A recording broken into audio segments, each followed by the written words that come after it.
बोले संत श्री देवाराम जी महाराज की जय हो। सदगुरु श्री विद्याराम जी महाराज की जय हो।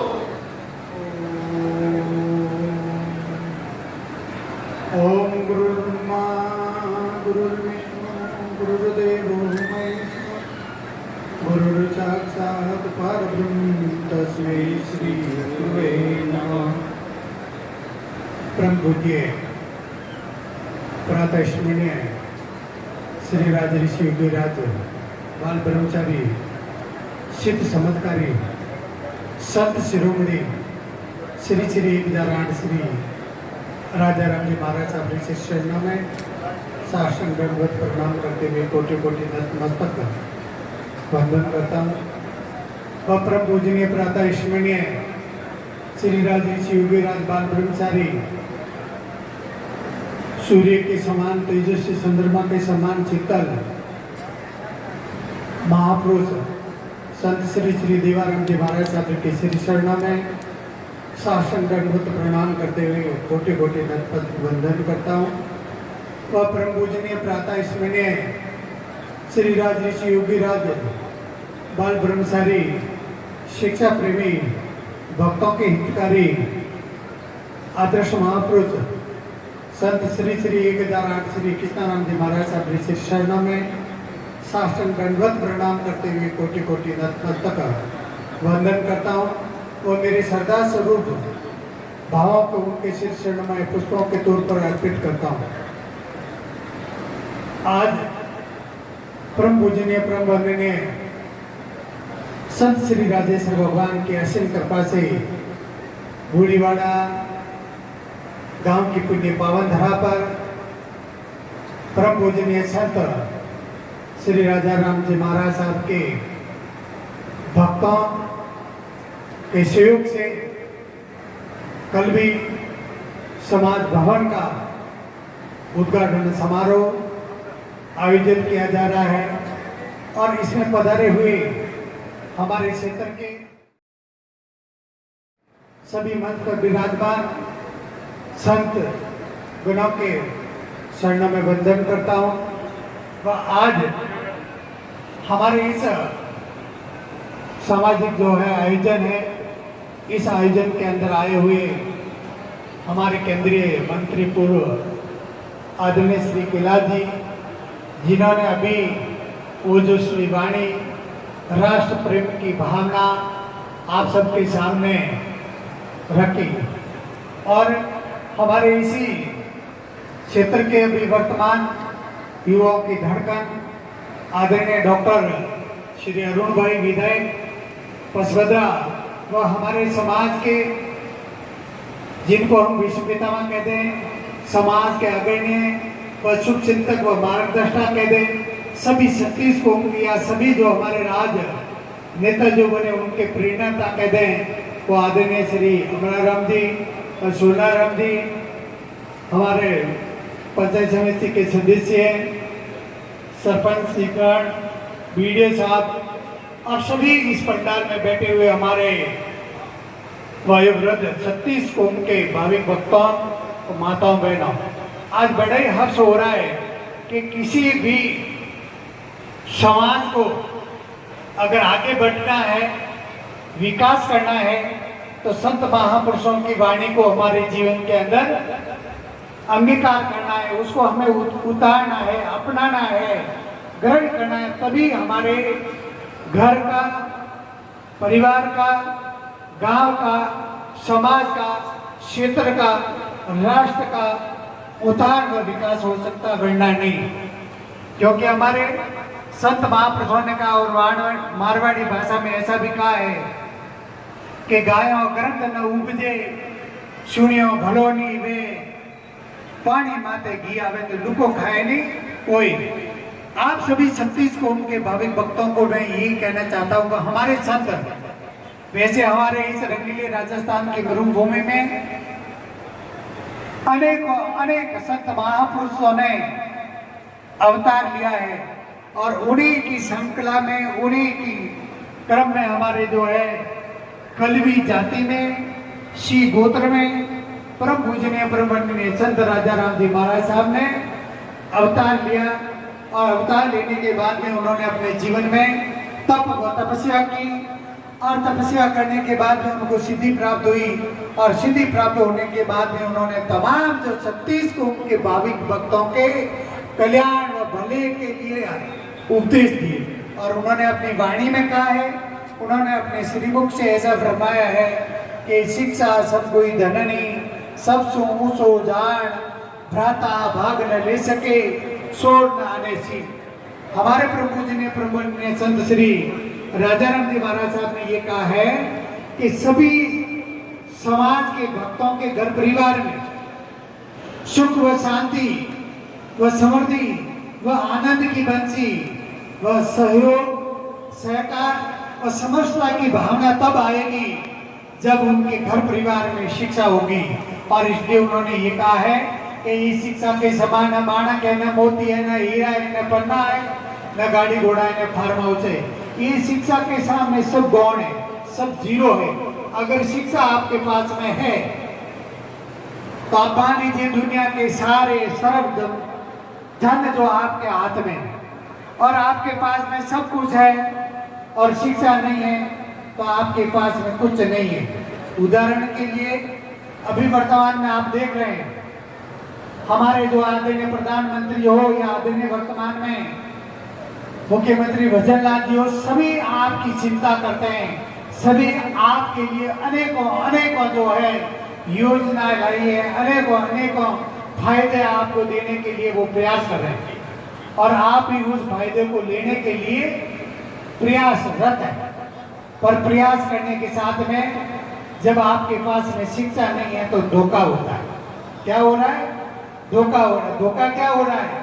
अगर आप अनपढ़ हैं तो कोई भी पढ़ा लिखा व्यक्ति आपसे पेंशन के नाम से, लोन के नाम से, सब्सिडी के नाम से कहीं भी अंगूठा करवा लेगा, आपके नाम से कोई ट्रैक्टर ले लेगा, आपका खेत भी गिरने लग लेता, आपकी गांव की पुरानी घरदार है उसका भी जो है रजिस्ट्री हो जाती है। और ऐसे गांवों के अंदर जो आपने देखा है और ये सब हो रहा है। इसलिए हमारे प्रभु जी ने प्रबंध ने संत राजाराम जी महाराज साहब ने जाति पाति धर्म इससे ऊपर उठकर ये बात कही थी कि आप सभी जो है संत जो हमारे राजाराम जी महाराज साहब गुरु शिष्य परंपरा के जितने जो चेले थे उनको कहा कि आप अगर अपने भक्तों से अगर प्रेम करते हो, स्नेह करते हो, लाड करते हो, प्यार करते हो तो उनको न तो ज्ञान की बात करनी है, न ध्यान की बात करनी है, न मोक्ष का रास्ता दिखाना है, उनको सिर्फ मात्र एक रास्ता दिखाना है, शिक्षा का। और किसी भी परिवार के अंदर किसी भी भाई व बहन को अगर संपूर्ण शिक्षा प्राप्त हो जाती है तो उसको रोजगार प्राप्त होगा और जब उसको रोजगार प्राप्त होगा तो वर्तमान समय की सुख सुविधाएं जो आधुनिक है उसको वो प्राप्त कर लेगा। और ये प्राप्त करने के बाद में जब शिक्षित व्यक्ति है तो उसको ये भी पता होगा कि मेरा दायित्व मेरे माता पिता के प्रति क्या है, मेरे बहन के प्रति क्या है, मेरी जो है बुआ के प्रति क्या है, मामा के प्रति क्या है। जो हमारे मर्यादा पुरुषोत्तम श्री राम जी ने जो मर्यादा स्थापित की है वो शिक्षित व्यक्ति ही भली बात ही उसको समझ सकता है और वो अपने जीवन में उसका अनुसरण कर सकता है। और इसलिए उन्होंने बात कही थी शिक्षा की। आज शिक्षित व्यक्ति है, उनके घर परिवार के अंदर आप देख रहे हो वर्तमान की सारी सुख सुविधाएं हैं। और जो हमारे भक्तजन है जिनके पास में बहुत जमीन है और जमीन होने के बाद में बहुत मेहनत कर रहे हैं और मेहनत करने के बाद में भी उनके घर परिवार में समृद्धि नहीं आती है। आज अभी इस बूढ़ीवाड़ा, इस जागसा, इस पूरे बाढ़ के क्षेत्र के बहुत सारे गांवों के अंदर दाड़म से हमारे गांवों के अंदर खूब इनकम हो रही है। पर इनकम हो रही है, पर इस इनकम का सदुपयोग, इस इनकम को आपको व्यवस्थित धन को संग्रह करना, भविष्य के लिए इसका जो है कोई भी उद्यम करना, ये आपकी समझ से परे है। और इसलिए जैसे पैसे आ रहे हैं वैसे पैसे आपके बिना शिक्षित, बिना समझ जा रहे हैं। कोई भी व्यक्ति आपको ठग लेता है। मुकाम 50 लाख का भी बनता है और मुकाम गांव के अंदर 2 करोड़ का भी बन जाता है। कारण शिक्षा का अभाव होता है, समझ का अभाव होता है। और जब शिक्षा नहीं होगी तो ज्ञान ध्यान वगैरह सब अपने जो है होते नहीं, इसलिए व्यक्ति वहां का वहां ठगा से ठगा रह जाता है। इसलिए हमारे जो संत राजाराम जी महाराज साहब ने शिक्षा की बात कही है, जब शिक्षा होगी तो आपके अंदर, अभी वर्तमान में जो हमारी परेशानी आ रही है, गांव के अंदर लोग रास्ते रोक लेते हैं, गांव में सर्वधर्म सभी 36 स्कूल के लोगों के लिए मुख्य सड़क निकलती है, उसको लोग निकलने नहीं देते हैं, स्टेज ले आते हैं और उसको रोकने का प्रयास करते हैं। उसका मतलब है उसके पास में शिक्षा नहीं है, समझ नहीं है, ज्ञान नहीं, इसलिए वो लड़ता है। उसको ये पता नहीं है कि मेरे जैसे तो इस गांव के अंदर मेरे दादा परदादा कई पीढ़ियों ने जन्म लिया और सब यहाँ इस धरा को छोड़कर चल बसे हैं और ये जमीन यहाँ की यहाँ रह जाएगी, मैं साथ में कुछ भी लेके नहीं जाऊंगा। ये जो है अनपढ़ व्यक्ति होता है, अशिक्षित होता है, जिसको जानकारी नहीं होता है, वो ज्यादातर झगड़े करते हैं। आपने देखा होगा गांव के अंदर जब भी लड़ाई होती है, पढ़ा लिखा व्यक्ति कभी भी जो है धोखों से नहीं लड़ता है, वो कानून से लड़ता है और कानून के अंदर हर चीज का समस्या का समाधान है। और इसलिए मैं तो कहता हूं कि आप संपूर्ण जितने 36 कौम के लोग हैं, एक जाति के विशेष लोग अगर पढ़ गए तो गांव में कभी सुख शांति नहीं आएगी। हमारे प्रभु जी ने, संत राजाराम जी महाराज साहब ने कहा है और अनेकों अनेकों संतों ने भी कहा है और हमारे शास्त्रों में भी ऐसा लिखा हुआ है कि ये जो हमारा जो शरीर है, इसके अंदर सभी जातियां अलग अलग अपना कार्य कर रही है। वैसे आप समझ लीजिए, आपका जो दिमाग है ये ब्राह्मण का कार्य कर रहा है, आपके जो ये हाथ है, भुजाएं हैं, ये क्षत्रिय का कार्य कर रहा है, ये पेट जो है हमारे वैश्य का कार्य कर रहा है, पैर जो हमारे शूद्र का काम करते हैं। अब आप समझ लीजिए, अगर इस शरीर के अंदर हमारा पैर इस ब्राह्मण का, इस वैश्य का, इस क्षत्रिय का अगर सहयोग नहीं करेगा तो क्या ब्राह्मण कुछ कर सकता है? कुछ नहीं कर सकता, क्षत्रिय कुछ नहीं कर सकता है। इस शूद्र की अपने जीवन में जैसे पैरों की जितनी जरूरत है, वैसे ही हमारे इस धर्म के अंदर, हमारे समाज के अंदर, सनातन धर्म में जो है शूद्रों को भी उतना महत्वपूर्ण हमारे जीवन में है। पर आप सब लोग वर्तमान में हमारा जो रहना है, नाना है, धोना है, शिक्षा नहीं है, समझ नहीं है, रहन सहन कुछ जो है व्यवस्थित नहीं होता है, तो आप लोग जो है उसे थोड़ा सा जो है दूरी बढ़ाते हैं। इसलिए मैं हमारे जितने जो अभी किलारी जी ने कहा कि हमारे जितने जो है भक्तजन है जो दूर बैठे हैं, हम चाहते हैं कि आप भी हमारे साथ में आओ। हमारे प्रभु जी ने, प्रभु ने, संत राजाराम जी महाराज साहब ने आज से 100 वर्ष पूर्व में हरिजन समाज के लोगों को अपने साथ में बैठाया था और उन्होंने 100 वर्ष पहले एक भविष्यवाणी की थी कि जात पात की रीत में रहेगी, सभी जात एक वे जावेला, सुनजोरी संसारी लोगों एडो जमाना आवे। ये हमारे प्रभु जी ने, प्रभु ने, संत राजाराम जी महाराज साहब ने उस जमाने में कहा था। और उस जमाने के अंदर आज देश आजाद हुए अभी 78 वर्ष होने जा रहे हैं। अभी कुछ वर्ष पहले आपने देखा होगा 75वीं जो है सिल्वर जुबली है, ऐसा मनवाया था। तो हमारे प्रभु जी ने, संत राजाराम जी महाराज साहब देश आजाद होने से पहले ये जात पात जो ये धर्म का जो वर्तमान में जहर जो बोला जा रहा है, आपस में एक दूसरे को कोई पसंद नहीं करता है, देखना नहीं चाहता, तो उन्होंने उस समय कहा था कि हमें मनुष्य मात्र की कदर करनी चाहिए और उसके विचारों की कदर करनी चाहिए, उसके समझदारी की कदर करनी चाहिए, न कि जो कि हमें अभी वर्तमान में आपने देखा होगा मनुष्य जन्म से मान नहीं बनता है, मनुष्य कर्म से मान बनता है। अगर आज हमारे बूढ़ीवाड़ा गांव का कोई भी बच्चा अगर मेघवाड़ समाज में जन्मा है, हरिजन समाज में जन्मा है और अगर वो कलेक्टर बना है तो हमारे गांव के ठाकुर साहब भी उसका सम्मान करेंगे, उसका सम्मान करेंगे। ऐसी व्यवस्था देख रहे हो कि नहीं देख रहे? तो ये है मनुष्य जन्म से नहीं कर्म से मान है। मनुष्य अपने विचारों से मान बनता है, मनुष्य शिक्षा से मान बनता है, लड़ाई झगड़े दंगे फसाद से कभी मनुष्य मान नहीं बनता है। इसलिए मैं 36 कौम के भावी भक्तों से विशेष आग्रह करूंगा कि आप भी अपने बच्चों को पढ़ाइए और समय के साथ में जुड़िए और इस गांव के विकास में इस क्षेत्र के विकास में, इस राष्ट्र के विकास में आप भी अपनी सहभागिता निभाइए और इसका सहयोग कीजिए। तभी हमारे जो आदरणीय पूर्व जो केंद्रीय मंत्री जो किलाट जी ने अपनी भावना राष्ट्र के प्रति व्यक्त की है, वो भावना जभी साकार होगी, जभी सार्थक होगी, वरना होनी नामुमकिन है। वैसे हम अभी वर्तमान में शिक्षा की बातें करें, शिक्षा गांवों के अंदर आई है। सरकार ने भी खूब प्रयास किया है, गांव-गांव और ढाणी-ढाणी स्कूलें बनी है, अभी कॉलेज भी जो है खुली है, आदरणीय अमराराम जी ने वगैरह आपको बताया है। पर इसका जब तक आप लाभ नहीं लेंगे, तब तक ये सरकार की या संत महापुरुषों की या राजनेता का जो प्रयास है वो सफल नहीं होगा। और ये जो है कहते हैं, अगर स्वर्ग देखना है तो मरना ही पड़ेगा।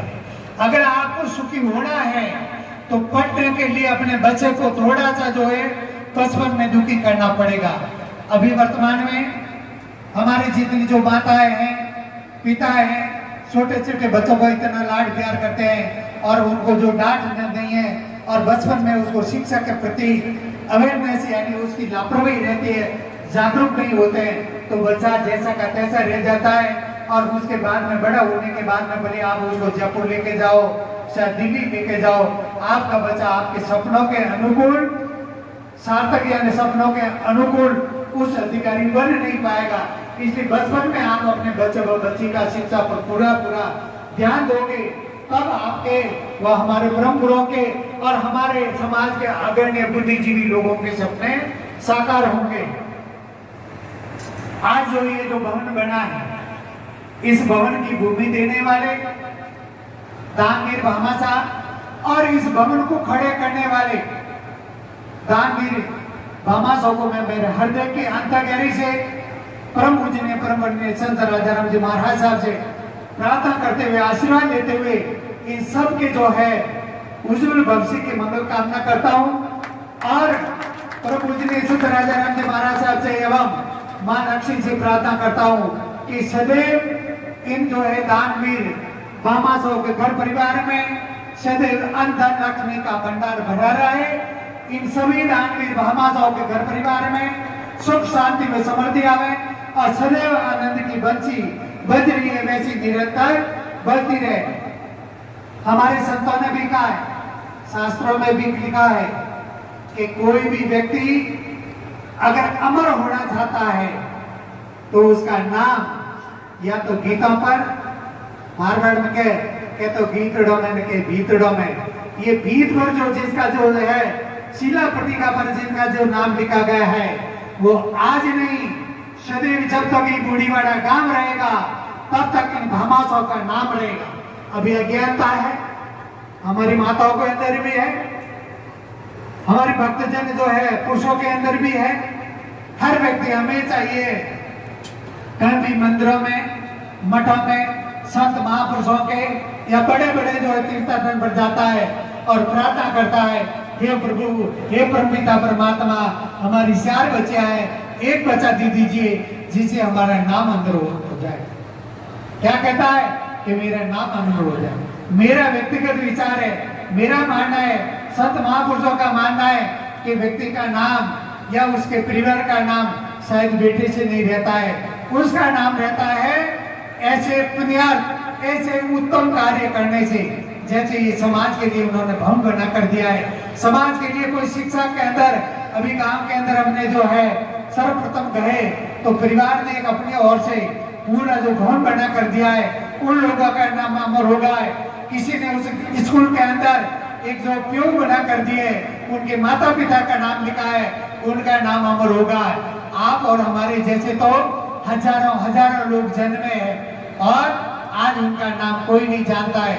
आज अगर आपसे पूछा जाए या मेरे से पूछा जाए तो मैं बोलूंगा मेरा नाम मेरे पिता का, दादा का, परदादा किसके दादा, ना तो आप पूछते हो ना मुझे पता है। पर अपने समाज की 36 कौम के अंदर ऐसी व्यवस्था रही है कि पहले के जमाने में और वर्तमान में आप देख रहे हो, बच्चों के रिश्ते नहीं होते थे, सटपट नहीं होते थे। 12-12 साल तक व्यक्ति घर से ही रहकर शादी करता था और किस लिए करता कि मेरा नाम रह जाएगा।